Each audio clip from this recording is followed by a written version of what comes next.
Hi everyone, my name is Jenna Schneider, and today I'll be talking about a review of translation theory and the effects on the process and the product of those translations. So first, before we get started, we have to define what a translation is. Translations can be broken up into three categories. Most people, when they think of a translation, they're thinking of an interlingual translation, which is when you're translating from one language to another, like from Spanish to English. But there are other forms of translation. One of them is intralingual translation, and that is when you're going in the same language, but you're using different words to convey a concept to a different audience. So an example of intralingual translation would be if a doctor was giving a diagnosis to a patient. Sometimes he has to use different words that aren't the technical terms in order for the patient to understand, but they're both speaking in English. Another form of translation is intersemiotic, and this translation happens more than we know.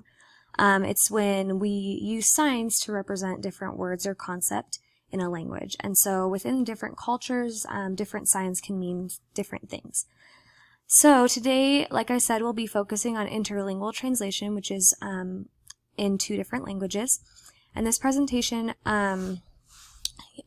we'll focus on that, and then we have to know as well that what is a source text and what is a target text. So the source text is the text that you're starting with, the original version, and so a lot of times I'll use that word, just know that that's the original, and then the translated text is what is called the target text. So there are a lot of problems that we find throughout the translation process. And so one of the concepts that is important to understand is what goes on inside a translator's mind when they are trying to take one target text or a source text and somehow hold on to that originality of the source text and recreate it in the target language.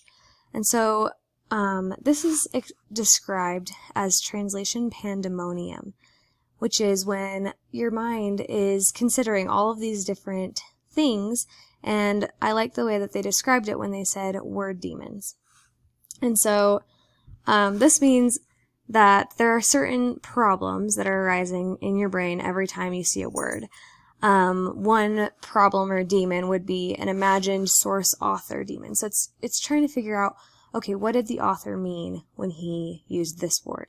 And then you have to imagine, okay, what is a native speaker in the target language going to think if I use this word to describe it?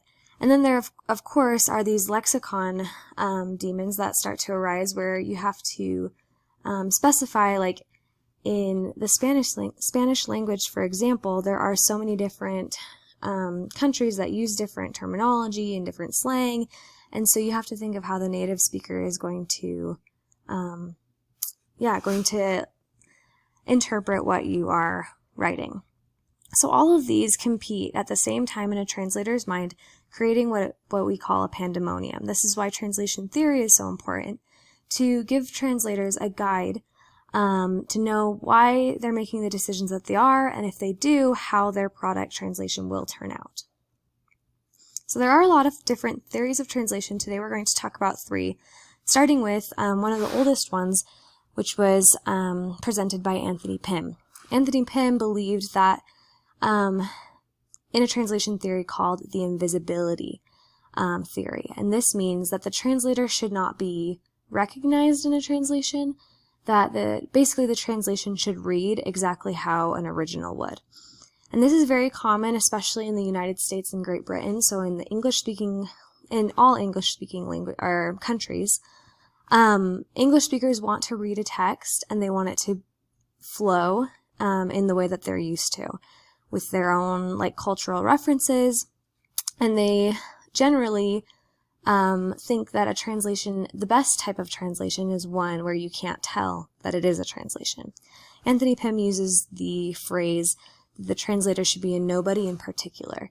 So it should be an anonymous person who doesn't show up in the text, of course, and then also there should not be any mistakes, or else that would be considered a bad translation. Anthony Pym also talks about localization, so that means, just like I was saying, using the target text's culture and references that fit inside that culture to make it sound fluent, and so that way the target audience really doesn't have to think about where this translation is coming from, what the source was.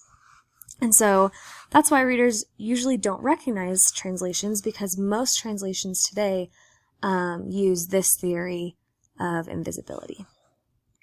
So the next translation theory that we're going to talk about is created by Hans Vermeer, and he was a German translator who developed this idea of a skopos. The skopos is a Greek term, but basically it means the purpose or aim. And so he believes that a good translation qualifies as anything that carries out the purpose for which it was presented to be translated. So in this situation, pretty much anything could qualify as a quality or good translation as long as it fulfills its purpose. So the reason that this sometimes is criticized by other translators is because it gives so much flexibility to the translator and to the client. So if a client decides that he wants something translated, but he doesn't need it super well done, it just needs to be technical terminology, then that would be a correct translation as long as the translator held on to what is called a commission, which describes all of the prerequisites or what they want in that translation. And so Hans Vermeer focuses on the question, instead of saying, is this a correct translation or a quality translation, he focuses on the question, well, for whom? And so it's all about whether or not the translation fits what the target purpose was and for that target audience. The last translation theory that I'd like to mention is a theory by Lawrence Venuti. Now, Venuti kind of changed things a little bit. He does not approve of the invisibility that translators most often use with that theory. So I'd like to explain a few different words here. And there's two words that Venuti uses a lot. These are foreignization and domestication.